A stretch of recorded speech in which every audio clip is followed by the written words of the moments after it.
Gusto kong magnap pero di ko makatulog. Anong gagawin? Gwapa na to nga hydrangeas. Tararararararan. Tandarararararan.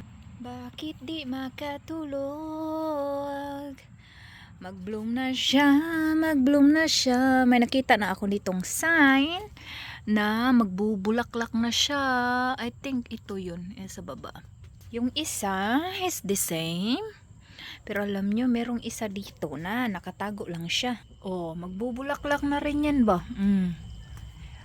Try ko lang siyang iwanan dyan for this year, no? Tapos, pag hindi siya namumulaklak, it means kulang siya ng araw. Ilipat lang natin yan siya. Pag next year, pag hindi pa rin siya nagbulak. Pero, ayan po siya so far. Ikot tayo, ikot.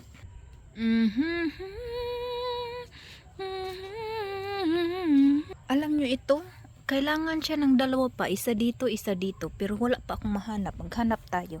Oh, meron ditong dahlias. Meron ditong dahlias. Next is there. The next is there. Mga kapatid, may nakita ako. Gilon mower to ni Chris.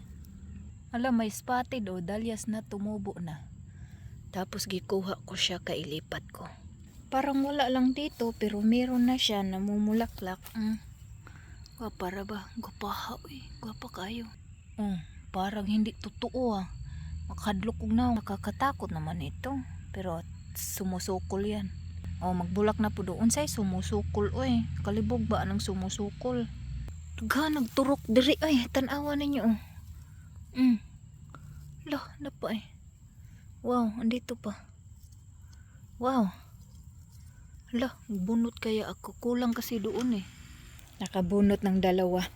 Bloom na dito ba? Paunti-unti. Kita nyo? Dami na nilang bulaklak-laklak. Puno na. Finally, I made it today. Natapos ko na. Tingnan nyo dito. Is that what I recall? And ito lang muna. Kaya hindi ko pa natapos silang hakutin. Ayan. Back when I was small. Ayan mga kapatid, magbakas kayo sa baba. Maghanap tayo ng entry natin dyan.